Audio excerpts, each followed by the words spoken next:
अमरावतीच्या मध्यवर्ती भागापासून थोड्या अंतरावर वसलेली गुरुकृपा कॉलनी. स्वच्छ रस्ते, नीटनेटकी घरं आणि एकमेकांना नावानं ओळखणारे रहिवासी. पण त्या रात्री विजेच्या कडकडाटासोबत हलकासा पाऊस पडत होता आणि रस्त्यावर एकही माणूस नव्हता. कॉलनीच्या शेवटच्या टोकाला उभं होतं एक 2 मजली भव्य घर. पांढऱ्या रंगाच्या भिंतीवर पावसाच्या थेंबाने रेघोट्या काढल्या होत्या. घराच्या आत मात्र भयंकर शांतता. त्या शांततेला भेदत हॉलच्या मध्यभागी जमिनीवर पडलेली होती आशा धुळे, वय 37, अमरावतीच्या फ्रेजरपुरा पोलीस स्टेशनमध्ये कार्यरत. कठोर पण संवेदनशील स्वभावाची महिला, पोलीस कॉन्स्टेबल. तिचे डोळे निष्प्राण, पण जणू त्या शेवटच्या क्षणी कोणीतरी तिला फसवलं होतं. घरातील भिंतीवर अजूनही कुटुंबाचे हसरे फोटो लटकत होते, पण त्या क्षणी सगळं काही निस्तेज आणि बेरंग झालं होतं. आशाचा संसार एकेकाळी किती सुंदर होता. 2012मध्ये तिने राहुल तायडे या तरुण पोलीस हवालदाराशी प्रेमविवाह केला होता. राहुल अमरावतीच्या राज्य राखीव पोलीस दल क्रमांक 9 मध्ये हवालदार म्हणून कार्यरत होता. दोघंही आपल्या कामात धडाडीने वागत, पण घरी आल्यावर साध्या माणसासारखे हसत खेळत संसार करत. त्यांना 2 मुलं होती. शौर्य 12 वर्षाचा हुशार आणि खेळकर मुलगा, आणि रेवा फक्त 6 वर्षाची गोड हास्य असलेली, जी पहिलीच्या वर्गात शिकत होती. वडाळी रोडवरील गुरुकृपा कॉलनीतील त्यांचं 2 मजली घर लोकांना आदर्श कुटुंबाचं प्रतीक वाटायचं. त्या दिवशी 1 ऑगस्टची सकाळ शांत होती. पाऊस थोडा थांबला होता, पण आकाशात अजूनही काळे ढग होते. आशा वैद्यकीय रजेवर होत्या, त्यामुळे त्या घरीच होत्या. नेहमीप्रमाणे सकाळी घरातील कामं आवरून त्यांनी थोडा आराम केला. मुलं शाळेत, पती कामावर, घर रिकामं. फक्त घड्याळाचा टिकटिक आवाज आणि बाहेरून येणारा हलका पावसाचा सळसळाट. संध्याकाळी 5:30च्या सुमारास शौर्य शाळेतून परतला. त्याच्या मनात नेहमीप्रमाणे आई दारात उभी असेल, गोड स्मित करून आला का माझा शौर्य म्हणेल अशीच अपेक्षा होती. पण आज दार उघडलं तरी आई कुठेच दिसली नाही. घरात एक विचित्र शांतता होती, जी त्याने आधी कधी अनुभवली नव्हती. आई, त्याने हाक मारली, प्रतिसाद नाही. तो थेट बेडरूममध्ये गेला आणि पुढच्या क्षणी त्याचे पाय थांबले, श्वास अडकला. आई जमिनीवर निपची पडलेली होती, तिचे डोळे अर्धवट उघडे, चेहऱ्यावर वेदना आणि भीतीची सावली. त्याचवेळी खोलीच्या कोपऱ्यातील सावलीतून त्याला 2 अनोळखी माणसं दिसली. त्यांच्या चेहऱ्यावर रुमाल बांधलेले, डोळ्यामध्ये एक विचित्र चमक. क्षणभर नजरा भिडल्या आणि शौर्याचं हृदय धडधडू लागलं. घाबरलेला शौर्य काही क्षण तिथेच गोठला. मग अचानक अंगातली सारी ताकद गोळा करून तो पळाला थेट पहिल्या मजल्यावर राहणाऱ्या भाडे करूकडे. दरवाजा वाजून त्याने थरथरत्या आवाजात सगळं सांगितलं, आणि याच गोंधळात वरच्या मजल्यावरून खाली पाहत असलेल्या लोकांच्या नजरेआड ते दोघं अनोळखी मागच्या दरवाजांनी पळून गेले. पावसाच्या पाण्यात भिजत गल्लीच्या अंधारात ते क्षणात अदृश्य झाले. आशा यांना लगेच जवळच्या हॉस्पिटलमध्ये नेण्यात आलं. डॉक्टरांनी तपासून एक थंड वाक्य उच्चारलं, शी इज नो मोर. ती आता नाही. एका पोलीस कर्मचाऱ्याचा, तेही महिला कॉन्स्टेबलचा राहत्या घरी असा संशयास्पद मृत्यू झाल्याची बातमी क्षणात पसरली. अमरावती शहरात खळबळ उडाली. पोलीस वसाहतीत जिथे जवळपास 50 पोलीस कुटुंब राहत होती, तिथेच ही घटना आणि गुन्हेगाराचे पत्ते नाही. तरी ही भयंकर घटना का घडली याचा धक्का फक्त गुरुकृपा कॉलनीलाच नव्हे, तर संपूर्ण अमरावती शहराला बसला होता. फोनवरून ही बातमी पोलीस मुख्यालयात पोहोचताच सायरन वाजवत पोलीस व्हॅन घटनास्थळी पोहोचल्या. लाल आणि निळ्या लाईटच्या चमकत्या झोतात 2 मजली घर आणखीनच भयानक वाटत होतं. सर्वप्रथम तपास करताना अधिकाऱ्यांच्या नजरेत आलं, हॉलमधील कपाटाचा दरवाजा अर्धवट उघडा होता. कपडे आणि काही वस्तू विस्कटलेल्या होत्या. हे लूटमारीसाठी केलं असावं, कोणीतरी पोलीस कुजबुजला. पण लगेचच दुसरा आवाज आला, पोलीस वसाहतीत, तेही इथे जिथे 50हून अधिक पोलीस कुटुंब राहतात. चोरी करायला कोण धजावेल हा प्रश्न सगळ्यांच्या मनात ठसला. अमरावतीचे पोलीस आयुक्त CP आणि पोलीस उपायुक्त DCP स्वतः घटनास्थळी आले. त्यांच्या चेहऱ्यावर गंभीरता होती आणि प्रत्येक तपशिलाकडे ते बारकाईने पाहत होते. तपासाची दिशा अचानक बदलली, कारण लक्ष घरातील एखाद्या बाहेरच्या व्यक्तीकडून घरातीलच कोणाकडे वळलं.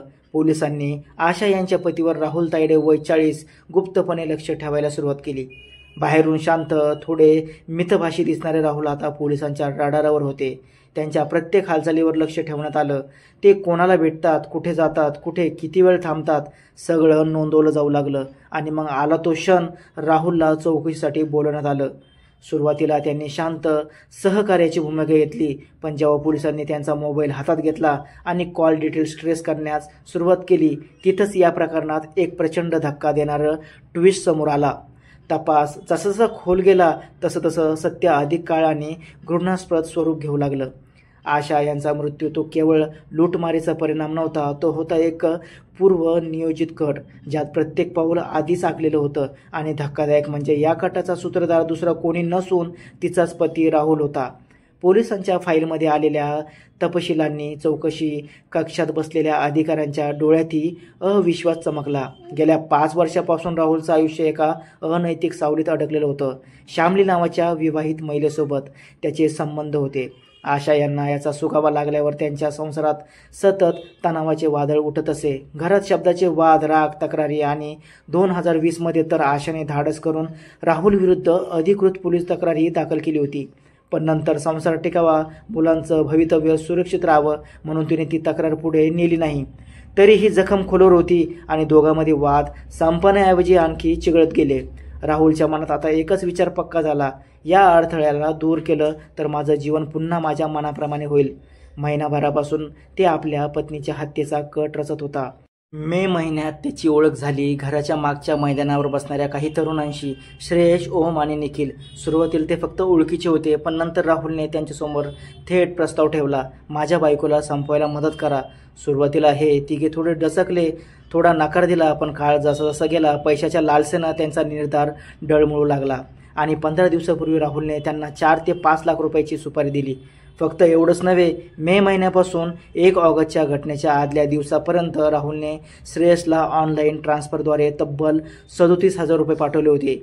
1 ऑगस्ट सकाळ संपूर्ण शहर नेहमीच्या जीवनात व्यस्त होतं, पण काही जण मात्र त्या दिवशीच सकाळचा प्रकाश स्वतःच्या अंधाऱ्या हेतूसाठी वापरत होते. त्या दिवशी पहाटेच राहुलने श्रेयसला 4,000 रुपये ऑनलाईन पाठवले. ठरल्याप्रमाणे त्यापैकी 2,000 रुपये ओमला द्यायचे होते, हत्येच्या कटाचा भाग म्हणून. थोड्याच वेळात ओम एका दारूच्या दुकानात गेला आणि बियर घेतली. जणू काही मोठं काम करायच्या आधी धैर्य गोळा करत होता. यानंतर हे दोघे, श्रेयस आणि ओम, अमरावतीच्या बापट चौकात पोचले. तिथे त्यांनी नवीन कपडे विकत घेतले, चेहऱ्यावर साधेपणाचा आव आणत, पण त्यांच्या मनात मात्र स्पष्ट होतं संध्याकाळी काय घडणार आहे. दुपारी 1:30 वाजता श्रेयस आणि ओम हे दोघे गुरुकृपा कॉलनीत आले, तर तिसरा साधेदार निखिल हायवेवर 4 व्हीलर गाडीत बसून त्यांची वाट पाहत होता, पळून जाण्यासाठी तयार. हल्ल्याची तयारी सुरू झाली. श्रेयस आणि ओम यांनी तोंडावर पांढरे स्कार्फ बांधले, जणू स्वतःची ओळख पूर्णपणे मिटवण्यासाठी. पण त्याचवेळी वस्तीत राहणाऱ्या एका पोलीस कर्मचाऱ्याने त्यांना संशयाने पाहिलं आणि प्रश्न केला. क्षणात भीतीची लाट त्यांच्यावर आली. त्यांनी एकमेकांकडे पाहिलं आणि लगेच मागे हटले. ते निखिलच्या गाडीत बसले आणि सरळ राहत गावात गेले. तिथे त्यांनी दारू पिऊन धैर्य पुन्हा गोळा करण्याचा प्रयत्न केला. पण हत्येचा कट इथेच थांबणार नव्हता. संध्याकाळी साधारण 7:15 वाजता अंधार पसरत असताना ते पुन्हा राहुलच्या घराकडे आले. राहुल त्यावेळी आपल्या मुलीला रिवाला ट्युशनला सोडण्यासाठी घराबाहेर निघाला होता. तो जाताना जाणून बुजून घराचा आणि बेडरूमचा दरवाजा उघडाच ठेवून गेला, जणू गुन्हेगारांना आत जाण्यासाठी आमंत्रण दिलं होतं. घराच्या आत आशा एकट्या होत्या. बेडरूममध्ये झोपलेल्या बाहेर रस्त्यावर वारा थंड होत चालला होता, पण आत मृत्यूची पावलं शांतपणे जवळ येत होती. राहुलने हा कट फक्त मनात आखला नव्हता, तर तो प्रत्येक टप्प्यावर विचारपूर्वक राबत होता. हत्या निर्विघ्न व्हावी यासाठी त्याने आधीच आशा यांचे मंगळसूत्र आणि 2 सोन्याच्या अंगठ्या काढून वेगळ्या ठेवल्या, जेणेकरून पोलिसांना हा प्रकार लूटमारीसारखा वाटेल. संध्याकाळचे 5:30 वाजले. गुरुकृपा कॉलनीच्या शांत रस्त्यावर कुठेतरी एखादा कुत्रा भुकत होता आणि आत मृत्यू आपल्या वेळेची वाट पाहत होता. त्या क्षणी आरोपी ओम आणि श्रेयस घरात शिरले. बेडरूममध्ये आशा एकट्याच होत्या. श्रेयसने झटक्यात त्यांच्या गळ्यावर हात ठेवला. आशा धडपडू लागल्या, प्रतिकार करत होत्या, पण झटापटीत त्या खाली कोसळल्या आणि त्यांच्या डोक्याला जोरात मार लागला. क्षणभरासाठी सगळं थांबलं असं वाटलं, पण पुढच्या क्षणी दोघांनी पुन्हा त्यांच्या गळ्याला घट्ट पकडलं. प्रत्येक श्वास, प्रत्येक धडपड थांबेपर्यंत दाबत राहिले. निशब्द शांतता पसरली. आशा यांच्या डोळ्यातील शेवटची आशा मंदावली आणि कट पूर्ण झाला. हत्या झाल्याची खात्री झाल्यावर ते तिथून पळून गेले. बाहेर निखिल गाडीत थांबलेला होता. तिघांनी त्वरित गाडी वळवली आणि शेगाव गाठलं.